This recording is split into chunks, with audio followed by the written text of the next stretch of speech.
The doors opened, and Ambassador David Cole stepped into a silence that pressed against his eardrums like deep water. The Galactic Council chamber stretched before him, so vast that clouds formed near its distant ceiling. Thousands of alien species filled the crystalline seats that rose in endless tiers around a central platform. Some beings were made of pure light. Others resembled nightmares given flesh. Still others existed as floating gases, or living metals that shifted and flowed. David walked forward. Behind him followed only two others from Earth, Commander Maya Torres and Professor Isaac Newton Blake, 3 humans. 3 representatives of a species that had achieved space travel barely 70 years ago. 3 small figures walking into the heart of galactic power. The laughter started from somewhere in the upper tiers. A wet, bubbling sound that spread like disease through the chamber. Soon thousands of species were laughing, clicking, vibrating, and pulsing in their various expressions of mockery. The sound echoed off walls that had witnessed the judgment of 10,000 civilizations. High above the central platform, seated on a throne carved from a dying star, sat Emperor Vorath of the Dominion. His body towered 50 feet tall, covered in scales that shifted through colors like oil on water. His eyes, each the size of a human head, fixed upon the 3 approaching figures with absolute contempt. "Silence," Vorath commanded. His voice needed no amplification. It simply was, filling every corner of the chamber. The laughter died instantly. "We did not summon these creatures for your entertainment. We summoned them for judgment." David reached the central platform. It floated above an abyss that seemed to have no bottom. He forced himself not to look down. "Humanity," Vorath continued, "your species has existed for barely 200,000 cycles. You discovered fire while we were conquering our 100th galaxy. You invented writing while we were perfecting faster-than-light travel. You are infants, accidents, errors of evolution that somehow survived." David said nothing. He had been briefed. He knew that speaking out of turn could mean the immediate destruction of Earth. 3 cycles ago, you rejected the Dominion's offer of protection," Vorath said. His scales shifted to a deep crimson that David understood meant extreme displeasure. "You refused to surrender your primitive weapons. You refused to submit your genetic codes for cataloging. You insulted an empire that has ruled this galaxy for 20 million years. The chamber erupted with angry sounds. Species that hated each other found common ground in their hatred of human arrogance. "We did not refuse," David said, keeping his voice calm and clear. "We asked questions. We wanted to understand why protection required complete surrender." The silence that followed was more terrifying than the noise. Vorath leaned forward on his throne. "You dare speak without permission? I was told to represent my species. I cannot represent them if I cannot speak." Something flickered in Vorath's massive eyes. It might have been anger. It might have been curiosity. David could not tell. "The last species that questioned the Dominion was the Vorthan Collective," Vorath said. "They were ancient when your son was young. They had technology beyond your comprehension. They questioned us." He paused. "Their planet is now a mining colony.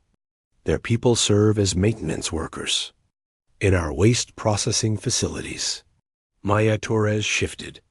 Slightly behind David, her hand moved toward where her weapon would have been if she had been allowed to carry one.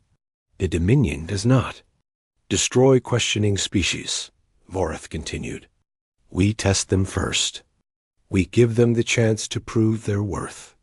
The trials of worthiness have been administered to 1,700 species over the past 15 million years. Do you know how many have passed?" David waited. "None." Vorath's mouth stretched into something that resembled a smile. "Every species that has faced the trials has failed. Every single one. The trials are designed to measure true value, and no species has ever demonstrated enough value to satisfy them. What happens if we refuse the trials? David asked. Then your planet becomes a resource world immediately. Your people become property of the Dominion. Your culture, your history, your hopes and dreams become footnotes in our archives. Voreth gestured with one massive claw. But if you accept the trials and fail, you will have at least demonstrated courage. Your people will be treated as servants rather than livestock. A small mercy, perhaps, but mercy nonetheless. David looked at Maya, then at Isaac. They had prepared for this moment. Earth's governments had argued for months about what to do if this scenario occurred. In the end, they had decided to trust their representatives. And if we pass? David asked. The chamber laughed again. Even Voreth's scales rippled with what might have been amusement. If you pass, humanity will be recognized as a sovereign species. You will have full membership in the Galactic Assembly. You will be protected by interstellar law. No species will be permitted to harm you without facing the consequences. Voreth's amusement faded. But you will not pass. No one passes. David took a deep breath. The weight of 8 billion lives pressed down on him. We accept. The laughter stopped. In its place came something else. A buzz of conversation, of surprise, of sudden interest. Species that had dismissed humanity began to pay attention. Voreth's chief advisor, a serpentine creature named Draxus, slithered close to the Emperor's throne. High One, their psychological profiles suggest extreme fear responses to threatening situations. They should be terrified. They should be begging. They are not begging, Voreth observed. No, they are not. Draxus hesitated. The female, the one they call Torres. She is smiling. Voreth looked more closely at the 3 humans. The advisor was correct. The military commander was smiling. Not the desperate smile of false courage, but something else entirely. Something that looked almost like anticipation. The trials begin in one cycle, Voreth announced. Prepare your species for what is to come. As the humans were escorted from the chamber, Draxus intercepted their communications to Earth. What he found troubled him deeply. High One, their vessel is celebrating. They are not mourning. They are making jokes about the trials. One of their crew members has started a betting pool on how quickly they will complete each test. Voreth stared at the doors through which the humans had vanished. He had ruled the Dominion for 3,000 years. He had crushed rebellions, conquered empires, and watched ancient civilizations crumble to dust. Nothing had ever truly surprised him until now. Increase surveillance on the human delegation, he ordered. I want to know everything. What they eat, how they sleep, what they discuss when they believe themselves unobserved. You are concerned, High One? I am curious. Voreth's scales shifted to a color that had no name. And I do not like being curious about insects. In their assigned quarters, David Cole stood at the window, watching the gas giant below rotate slowly through endless storms. They think we are afraid, he said. Good, Maya replied. She was already analyzing the room for surveillance devices. She had found 17 so far. Fear is a weapon, Ambassador. If they think we are weak, they will not prepare for what we actually are. And what are we? Isaac asked. Maya found another device and crushed it between her fingers. We are human. We have been fighting for survival since the first ape picked up a rock. We turned every disadvantage into a weapon. We climbed to the top of our food chain, not because we were the strongest, but because we never, ever stopped adapting. David nodded slowly. The trials begin tomorrow. Then we should rest. Maya stretched her shoulders. I have a feeling we are going to make history. Outside, in the cold void of space, Earth's diplomatic vessel waited. Its crew monitored broadcasts from across the galaxy. Already, news of humanity's acceptance was spreading. Most species expected easy entertainment, a quick failure. Another footnote in the Dominion's endless archives. They had no idea what was coming. The arena of judgment had seen the defeat of 1,700 species. Its floor was paved with stones brought from conquered worlds, each one representing a civilization that had failed the Dominion's tests. Today, it held 500,000 spectators who had come to watch humanity fall. Maya Torres walked through the entrance gate wearing simple, gray clothing. The Dominion had offered her ceremonial armor, but she had refused.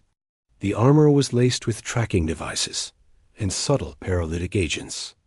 She had found them during her inspection and quietly cataloged each one for future reference. "The first trial is the test of strength," the announcer declared. "The challenger must defeat a Gorvax in single combat. Any weapon may be selected from the chamber of combat."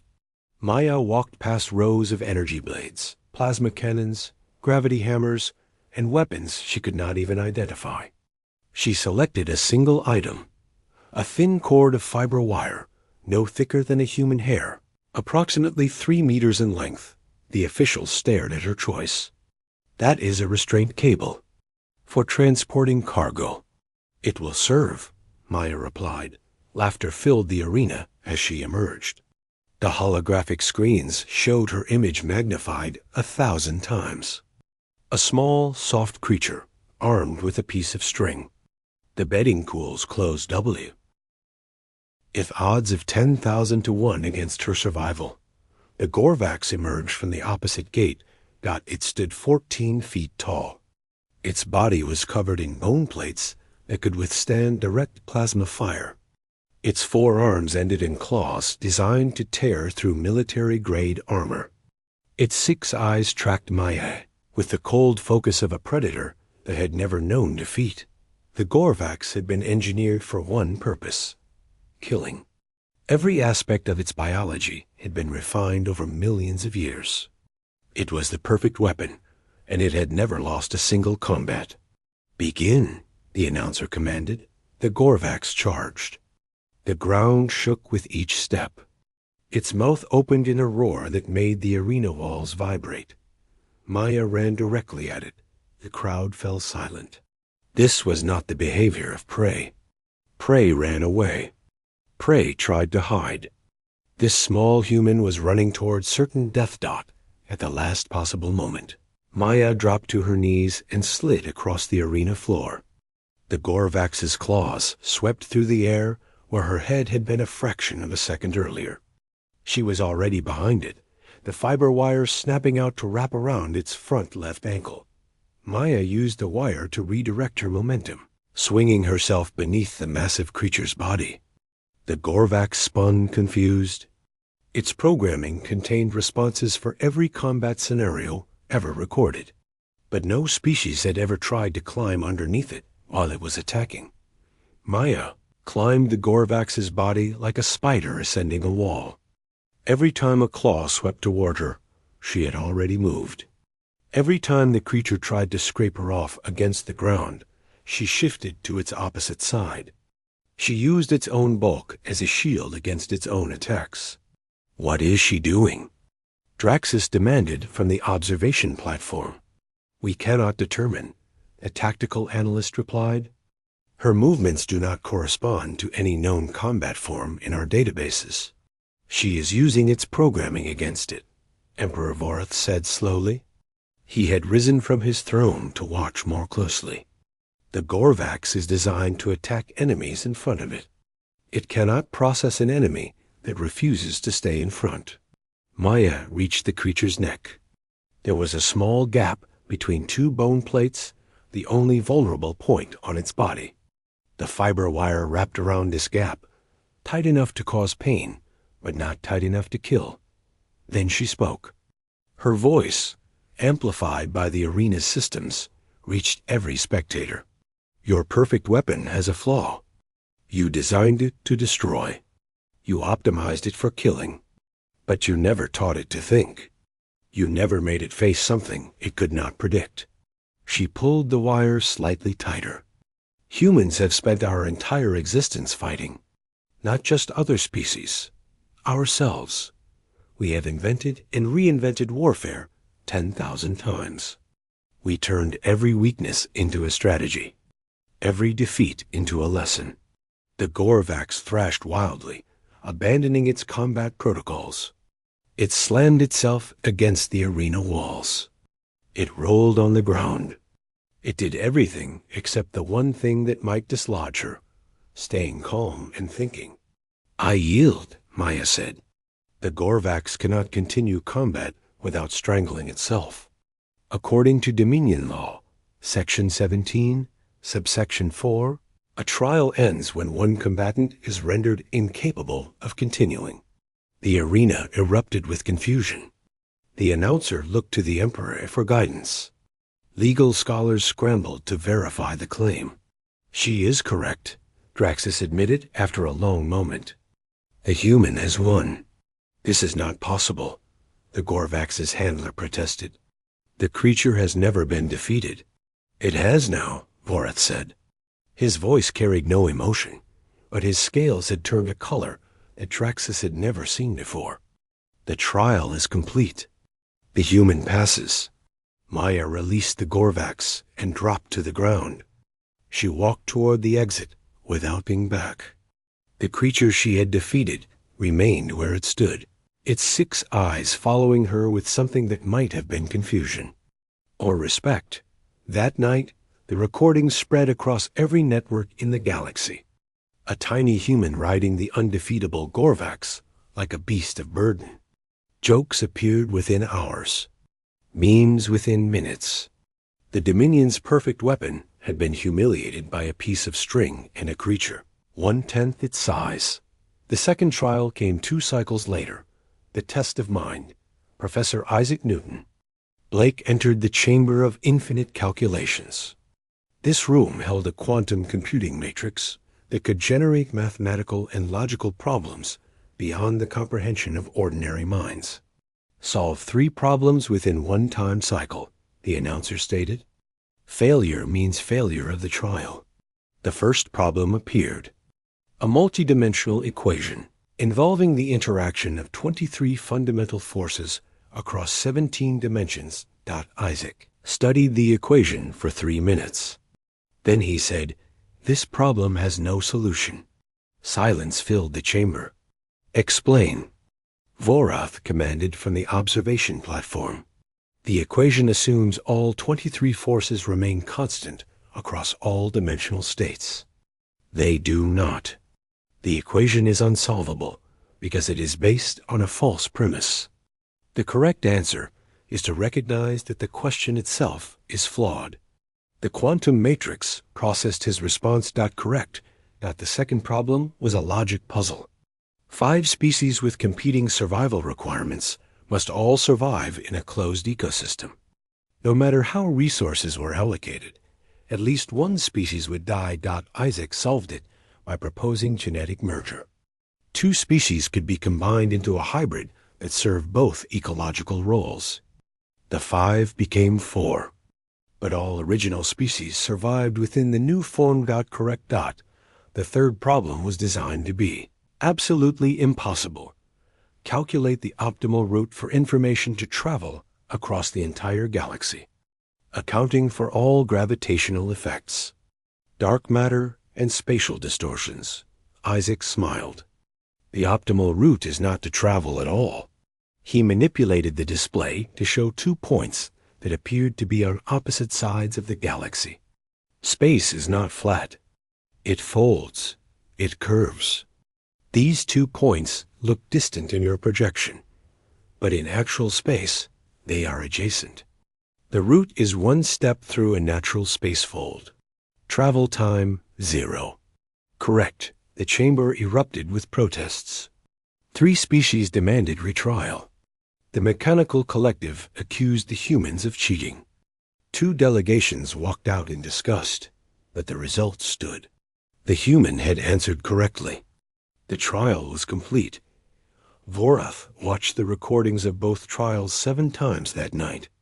He watched a human defeat the undefeatable through creativity. He watched another human solve the unsolvable through unconventional thinking. For the first time in 3,000 years of rule, he felt something he could not name. It was not fear. It was not anger. It was something worse. It was doubt. They do not think like us, he said to Draxus. They do not see problems the way we designed them. They see something else, something we did not anticipate. What do you wish to do, High One? Thorath's scales shifted through colors of deep calculation. The remaining trials will be more severe. The third trial is the test of endurance. No species has ever survived it. No species has ever come close. And if they survive that as well? Vorath did not answer. He did not want to imagine a galaxy where humans kept winning. It would change everything. On Earth, the broadcasts of Maya's victory and Isaac's triumph played on every screen. For the first time in human history, every nation united in celebration. Old enemies toasted each other. Ancient grudges were forgotten. At least for a moment, humanity was winning. And the galaxy was beginning to notice. The endurance chamber was designed to break spirits. It was a room that could become any environment. Burning desert, frozen wasteland, crushing ocean depth, toxic atmosphere. The Challenger would be placed inside for 100 cycles, with no assistance, no supplies, and no hope. A quiet man named Robert Okonjo volunteered for the third trial. He was not a soldier like Maya, or a genius like Isaac. He was a survivor. He had grown up in a refugee camp, survived 3 famines, worked in deep space mining for 20 years, and once spent 19 days buried in a collapsed tunnel before rescue came. This human will break, Vorath assured his council. They are fragile creatures. They require precise conditions to survive. The endurance chamber will destroy him in the first 10 cycles. Robert entered the chamber wearing only basic clothing. The door sealed behind him. The first cycle began. Temperature dropped to -100 degrees. Frost formed on the walls. The air itself began to crystallize. Robert moved immediately. He found organic compounds in the chamber's wall coating and scraped them off.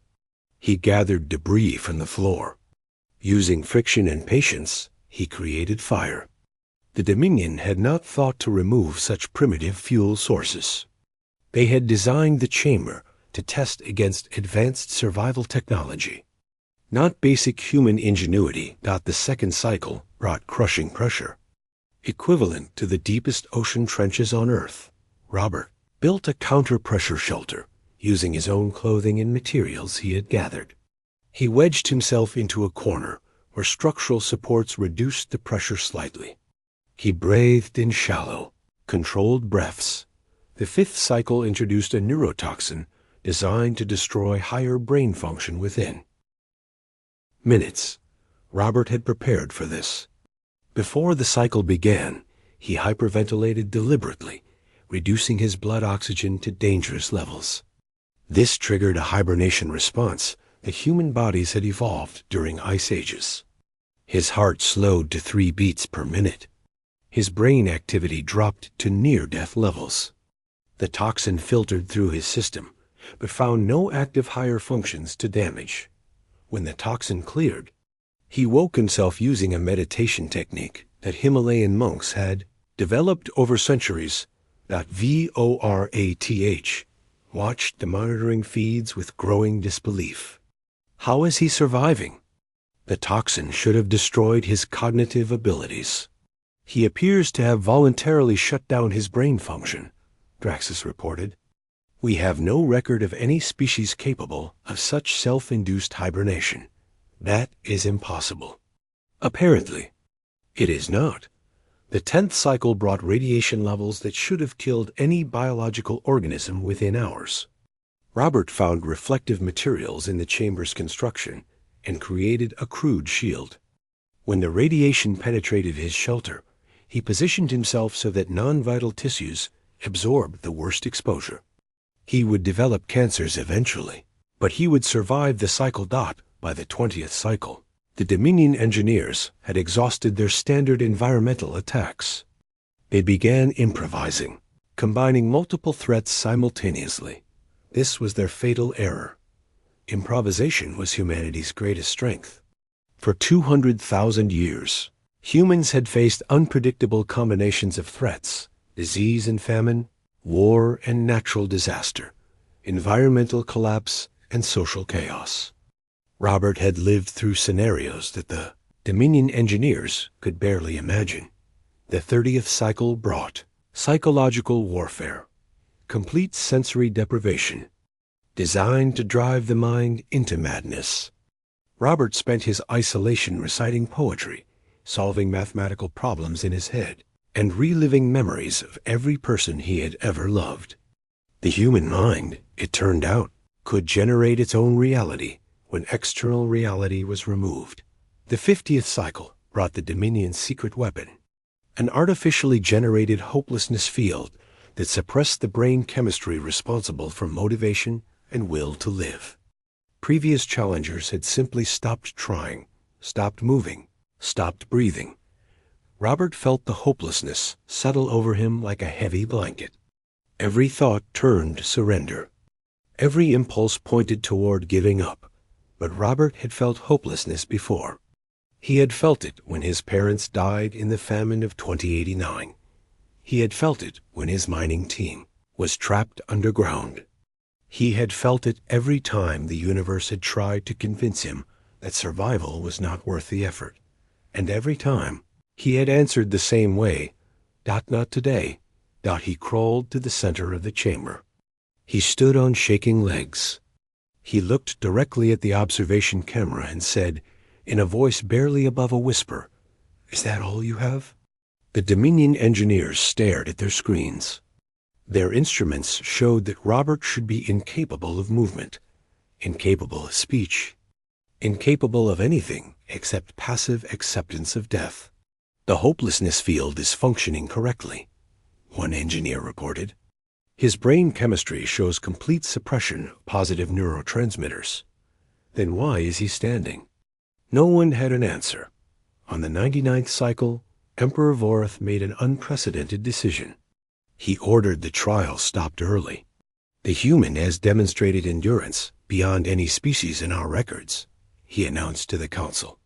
"The trial is complete." Robert emerged from the chamber, looking like a ghost. He had lost 30 pounds. His hair had turned white. His hands trembled constantly. But he was alive. When Maya helped him to a medical pod, he managed a weak smile. "I have survived worse." "Worse than that?" "You have never attended a family reunion with my grandmother." The broadcasts of Robert's survival spread across the galaxy at light speed. Billions of beings watched a single human endure 100 cycles of impossible conditions. They watched him adapt, improvise, refuse, and overcome. The jokes about humanity stopped. In their place came something else: curiosity, interest, and in some quarters, fear. The 4th trial was announced for the following cycle. The test of unity. This trial would require the entire human delegation to work together under impossible pressure. "This will expose their weakness," Vorith assured his advisors. "Our records show that humans are constantly fighting among themselves. Their planet has experienced over 15,000 wars in their recorded history. They cannot even agree on basic facts about their own world. Their internal divisions will destroy them." 12 humans gathered in the Unity Chamber. They included the original 3 delegates, plus 9 specialists who had been brought from Earth: engineers, scientists, medical personnel, and tactical experts. They had never all worked together before. The trial presented them with a failing starship the size of a small moon. Its systems were corrupted by a cascading failure. They had to prevent a core meltdown that would destroy the ship and everyone aboard. Dominion expected arguments, blame, panic, the classic signs of a species that could not cooperate. Instead, they witnessed something that defied their understanding. The 12 humans did not debate leadership. They assessed the situation in seconds, identifying skills and assigning roles through a process that seemed almost telepathic. An engineer named Yamamoto began repairs on primary cooling. A tactical specialist named Kovacs calculated blast containment options. A psychologist named Okonkwo monitored teen stress and provided support.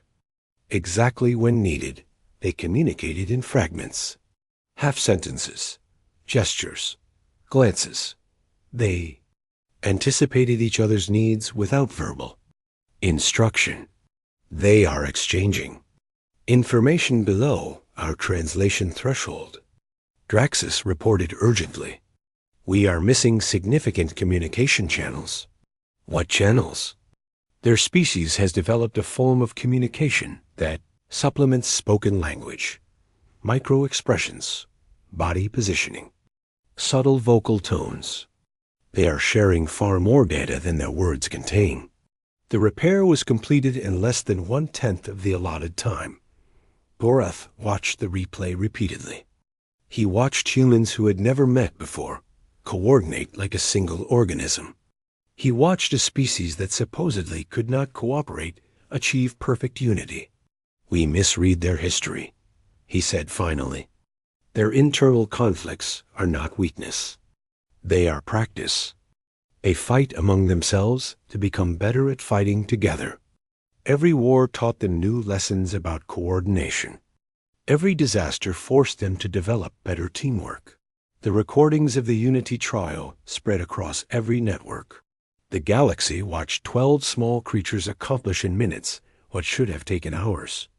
They watched humanity demonstrate that their greatest apparent weakness was actually their greatest hidden strength in the depths of the Dominion's data networks. Something unprecedented began to happen.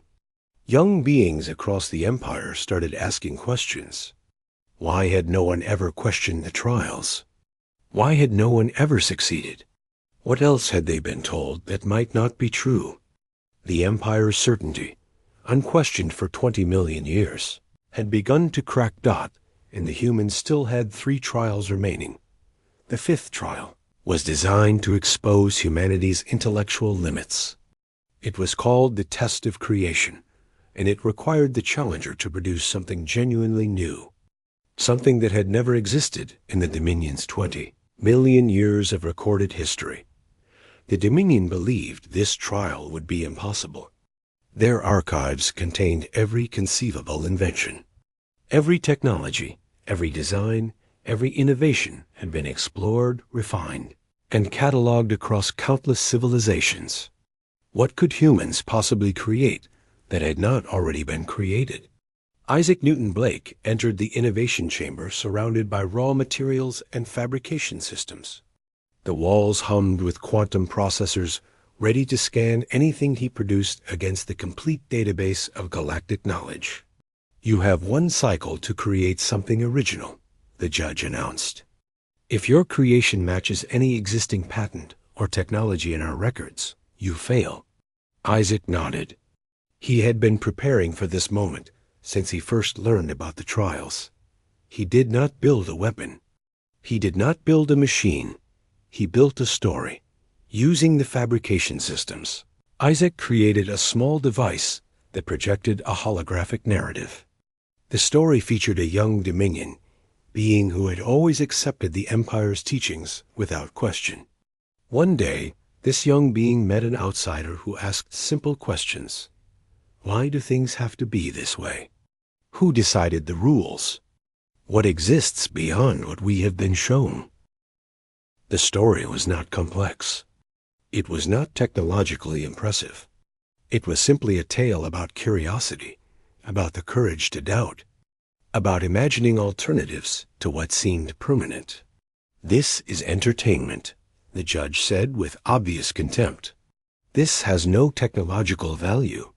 I did not create technology, Isaac replied.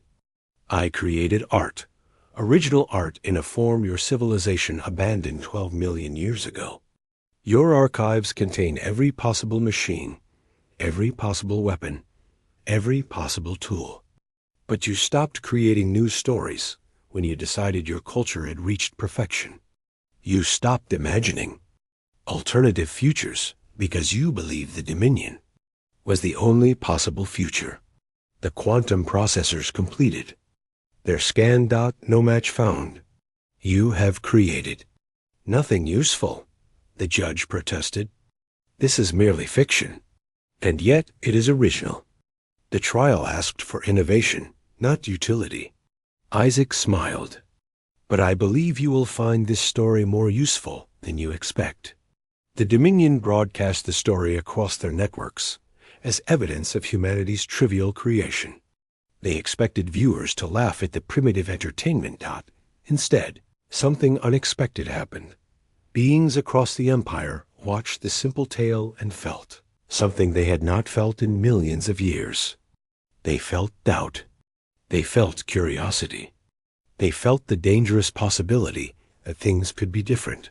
Within days, Dominion Internal Security reported a surge in unauthorized discussions. Young beings were asking forbidden questions. Underground networks formed to share ideas that the Empire had declared settled forever. Vorith ordered the broadcast erased from all systems. But stories cannot be deleted from minds. The tale spread through whispers, through private communications, through memory itself. Isaac had created a weapon more powerful than any plasma cannon. He had created an idea. The sixth trial came next, the test of sacrifice. This was designed to be the cruelest test of all. The challenger must demonstrate willingness to sacrifice something of true value for the greater good. The Dominion expected humans to fail. Their psychological profiles suggested a species obsessed with individual survival, with self-preservation, with the fear of death. Force them to sacrifice one of their own, and they would reveal their true selfish nature. Ambassador David Cole was summoned to the sacrifice chamber alone. Choose, Vorath commanded from his throne. One of your companions will be taken as a permanent hostage of the Dominion. They will live, but they will never see Earth again. They will serve us until they die. You must select which member of your delegation will be sacrificed for humanity's freedom. David stood silent for a long moment. The Dominion expected him to argue, to negotiate, to point fingers at the least valuable member of his team. Every previous species had torn themselves apart at this point, each individual fighting to avoid being the one sacrificed. David laughed. The sound echoed through the chamber. It was not a desperate laugh or a mad laugh. It was the laugh of someone who had just realized a joke that no one else understood. You do not understand sacrifice, he said. You think it means choosing who suffers. But true sacrifice is not about selecting victims. It is about offering yourself. He stepped forward. I volunteer. Take me as your hostage. I will never see Earth again so that my species may be free. Before anyone could respond, Maya Torres stepped forward. No, take me instead. The ambassador is too valuable to humanity's future. Isaac stepped forward. I have no family waiting for me. I will stay. One by one, every member of the human delegation stepped forward. 12 voices, each arguing why they should be the one to sacrifice themselves, each offering their own life for the others. Vorath watched in complete confusion. This was not how the test was supposed to work. Species were meant to expose their selfishness, their cowardice, their willingness to betray each other for survival. These humans were fighting over who would have the honor of giving themselves up. Enough, Vorath commanded. The trial is complete. David looked up at the throne. Who is taken? No one. The trial tests willingness to sacrifice, not actual sacrifice. You have all demonstrated that willingness beyond any doubt.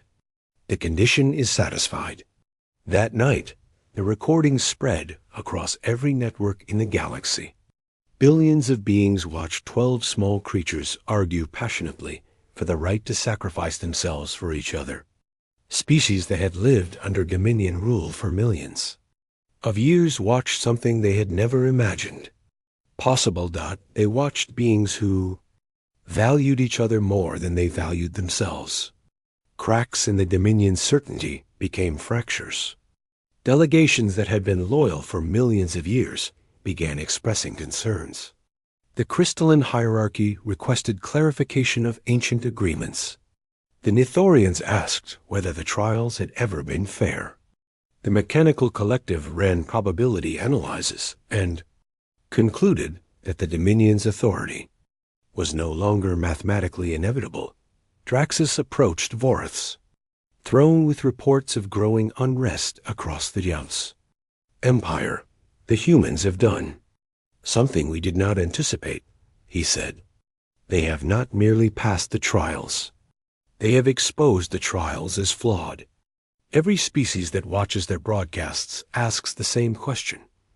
If the trials can be passed by such a young civilization, why have we been told they are impossible? Because they were designed to be impossible, Vorith growled. They were designed to ensure failure. And now the galaxy knows this. Now they ask, what else has been designed to ensure their failure? What else have they been told is impossible when it is merely forbidden? Vorith's scales turned colors that had no name in any language. He was feeling emotions that Dominion emperors were not supposed to feel. Uncertainty, frustration, and the terrible knowledge that his empire's foundation was crumbling beneath his feet. One trial remains, Vorith said. The seventh trial, the test of worth.